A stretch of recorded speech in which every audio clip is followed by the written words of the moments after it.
Welcome to another episode of In-House Performance, guys. My name's Tyler, and we're back in the garage again with the 535.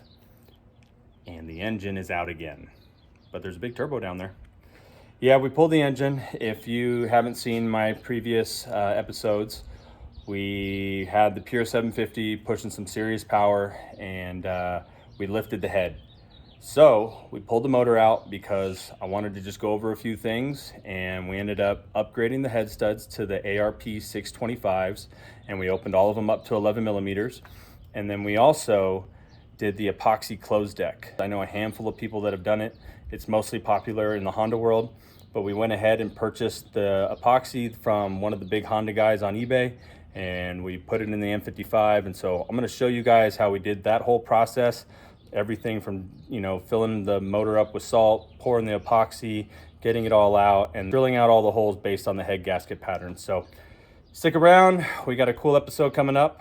And yeah, thanks you guys for joining. Hit like, keep subscribe if you like the channel, and we'll go.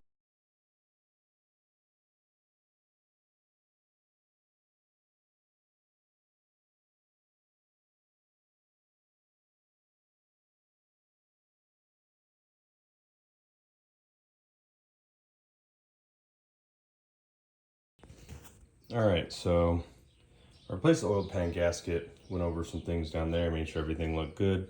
So now we got the motor flipped back over, and I just got finished wiping down the deck.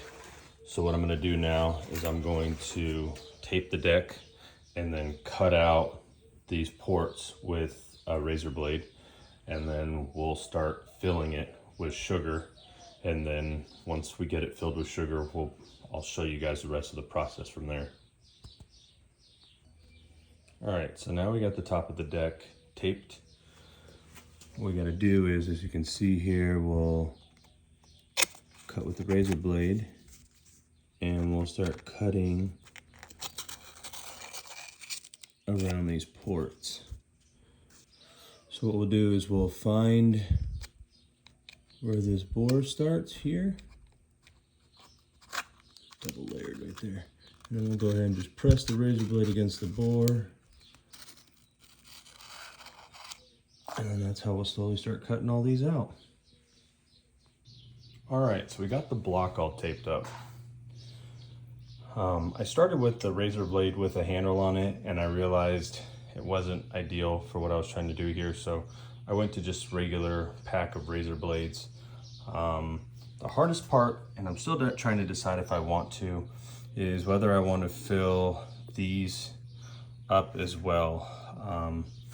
As you can see, let me see if this helps a little bit.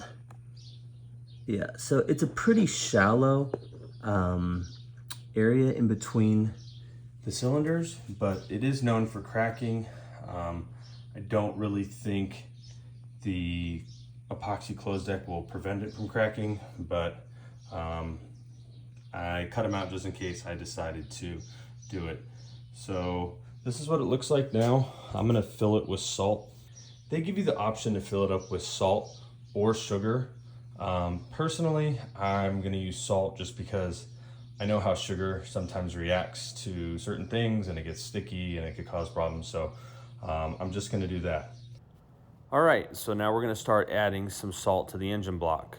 Now the instructions tell you to slowly pour the salt in between, obviously, the cylinder wall and the engine block, and pour it as evenly as possible.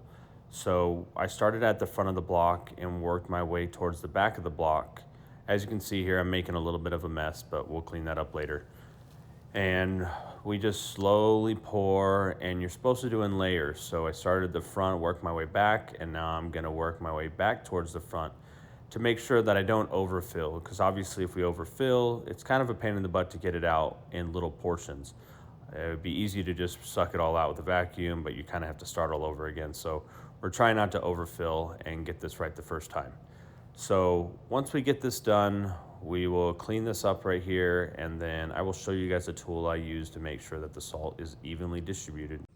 All right, so another thing I left out, so you want to make sure it's perfectly level. So I just set my engine stand up on that, but it's actually fucking perfect that way. And then let's do a couple from the front and the rear. There. So we're good.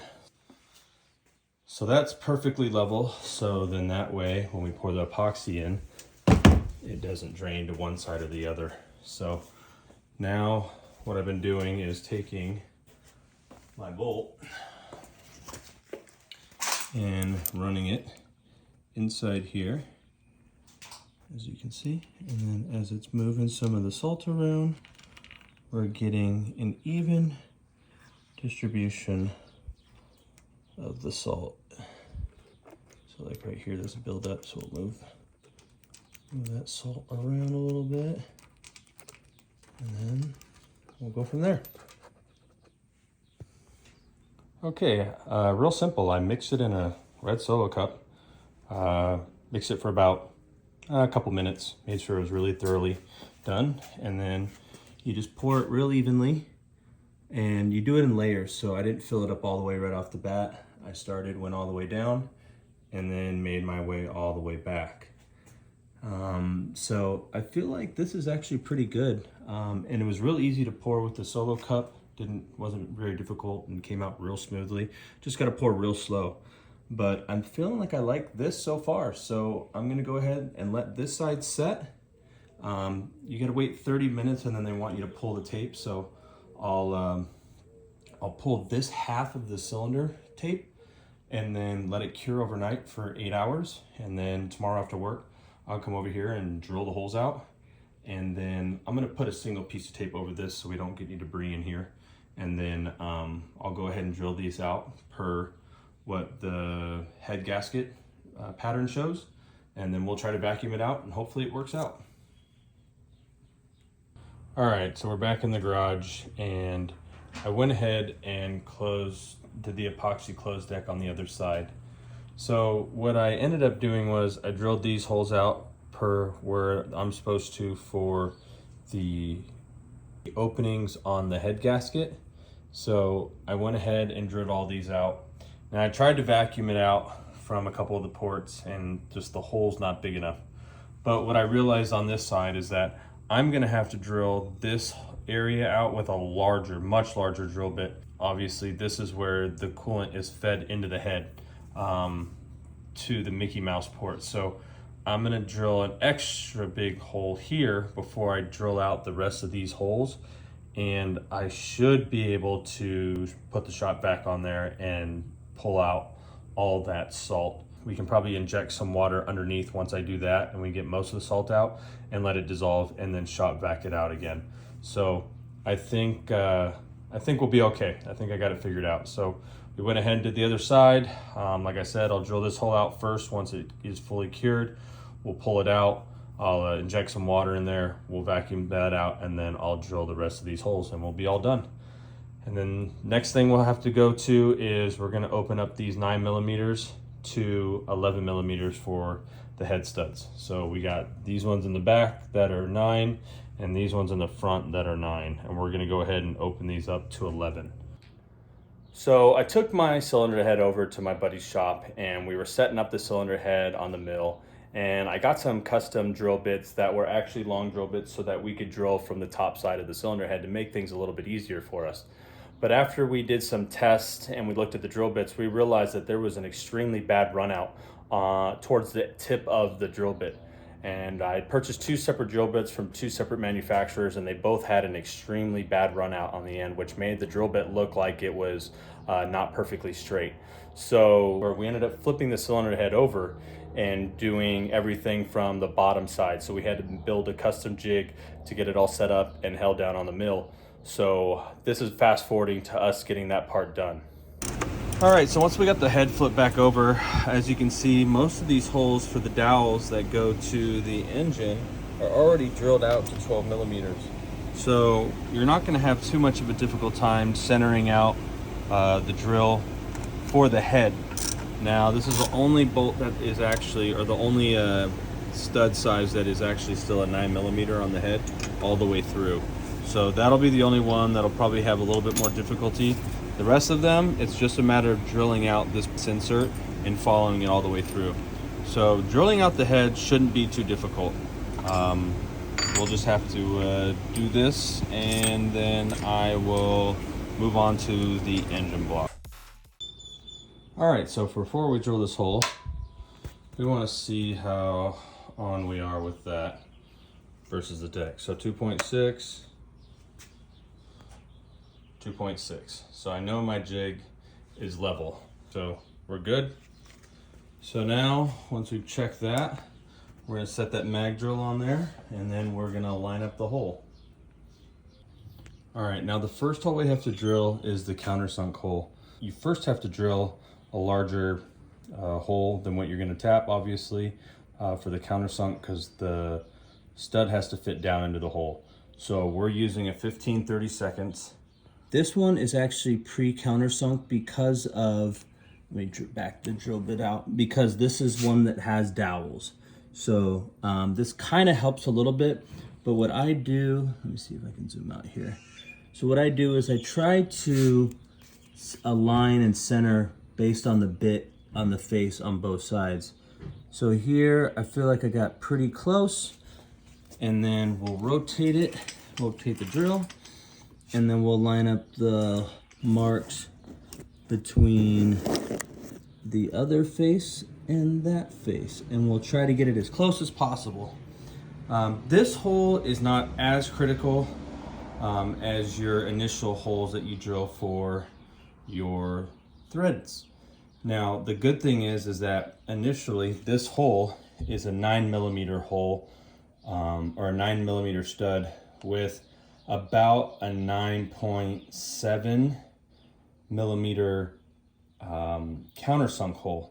So your 9.5mm drill bit that you need to drill for the 11mm stud fits very, very tightly into these holes. So I was able to hand drill these ones out before, so I hand drilled all 4 of them out, and you can't really mess that up as it's such a tight tolerance with that drill bit already, and you just go ahead and drill out the threads. All right, I just wanted to show you guys something real quick. I've actually already drilled out these threads.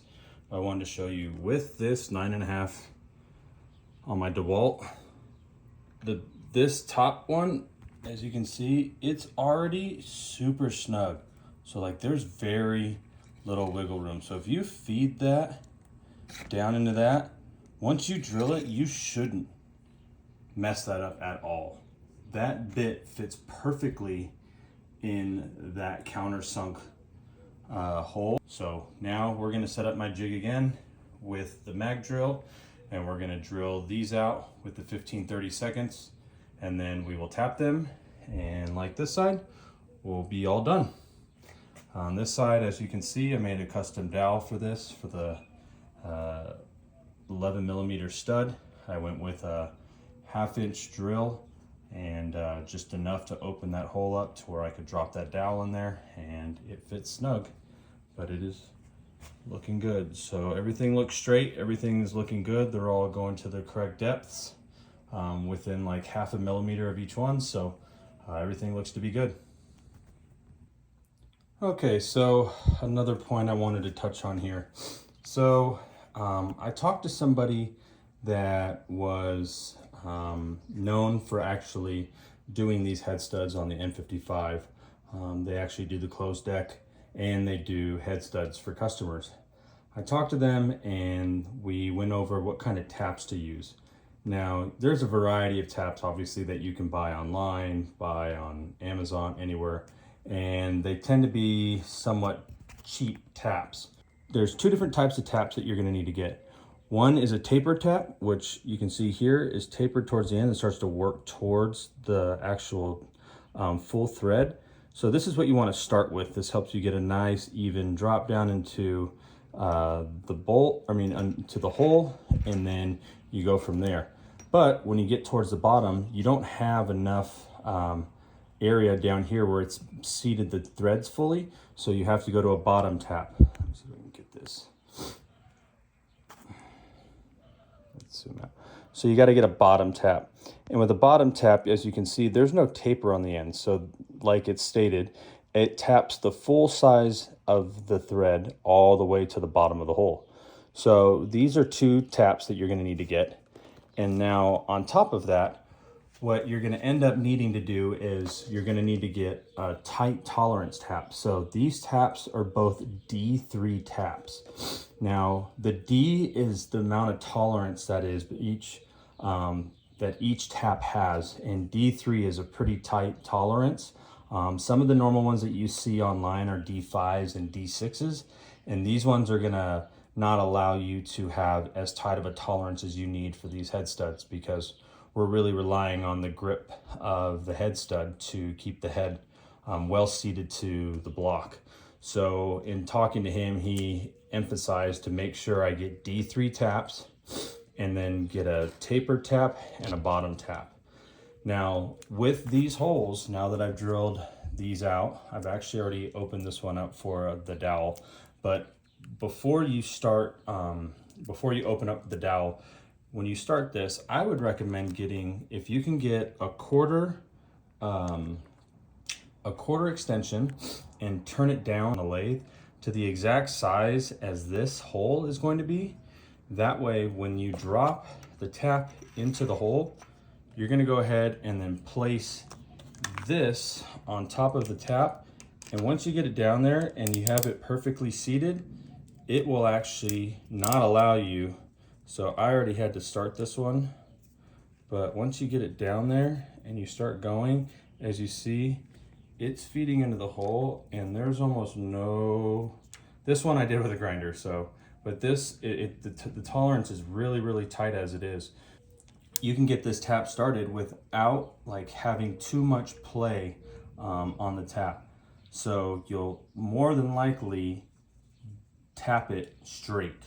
Now you still really got to pay attention and make sure that you start it, but the key is to letting the taper tap just drop in there like so, and then once you get this dropped in, it's going to kind of just set on its own, and then you start with your extension. Now see how the extension sits in there already?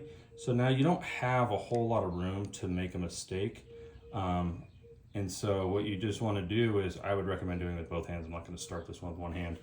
But once you start with both hands, you can make sure that you're really straight. And then as this starts to feed down through the hole, you'll actually keep the tap straight. And that way you'll have a perfectly straight tapped hole.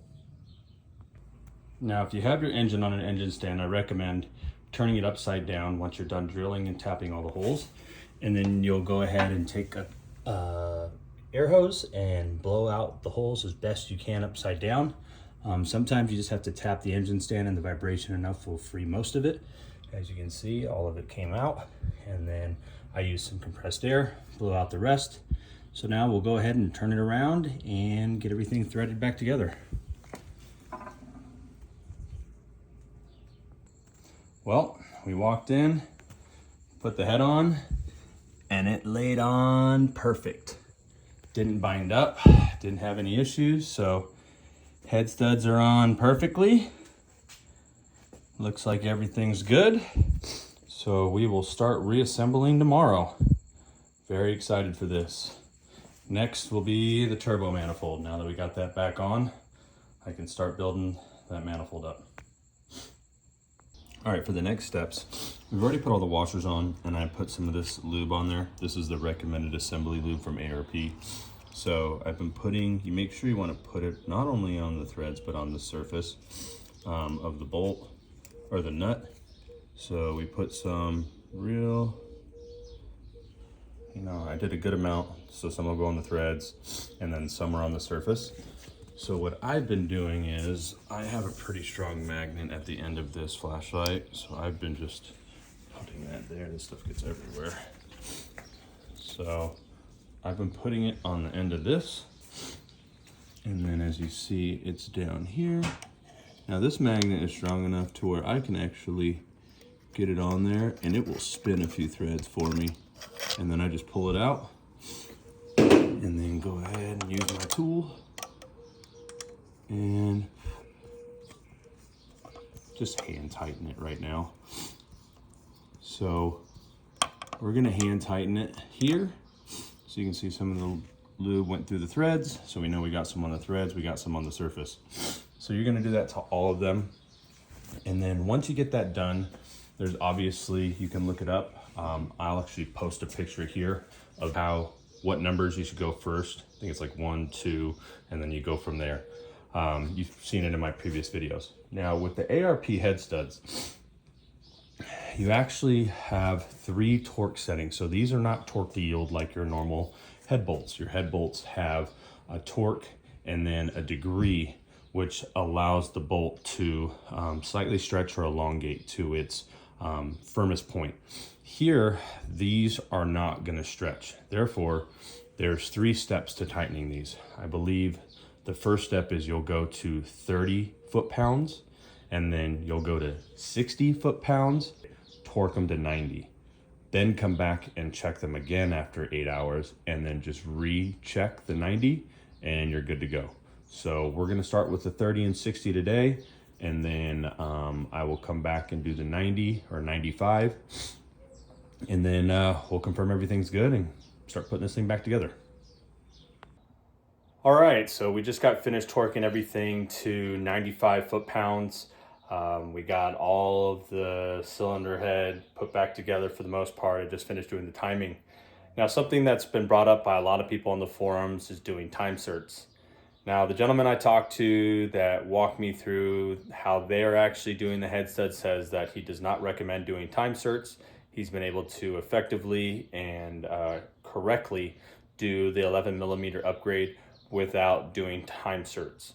So I went ahead and went with his methodology, and I went ahead and just drilled everything, tapped it, and as I've experienced, I was able to torque everything down to 95 foot-pounds.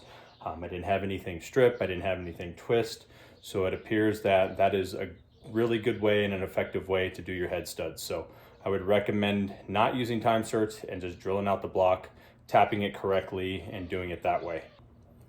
Well, thanks everyone for joining the episode. I hope I was able to provide everybody with a little bit of knowledge. I know some of these things are new, and so I'm happy to share my knowledge and my experience with doing these things, and hopefully that'll give you guys the courage to push your platform and your vehicle and your motor builds to the next limit. So I really appreciate everybody joining the channel. Hit like, hit subscribe. We got some new episodes coming soon. As you can see behind me, I got the 3D printed flange. I got the 3D printed runners. So we're doing mock-ups right now on the manifold. And then I got all the pieces down there, and we'll be welding up the manifold this weekend. So stay tuned. We'll bring some more content on how I built the manifold, my designs, and we'll see what we can build. A lower mount, maybe even a top mount too, just to do it while we have the motor out of the car. So again, thank you everyone for joining the channel. Hit like, hit subscribe, and I hope everyone has an awesome week. Thanks, man.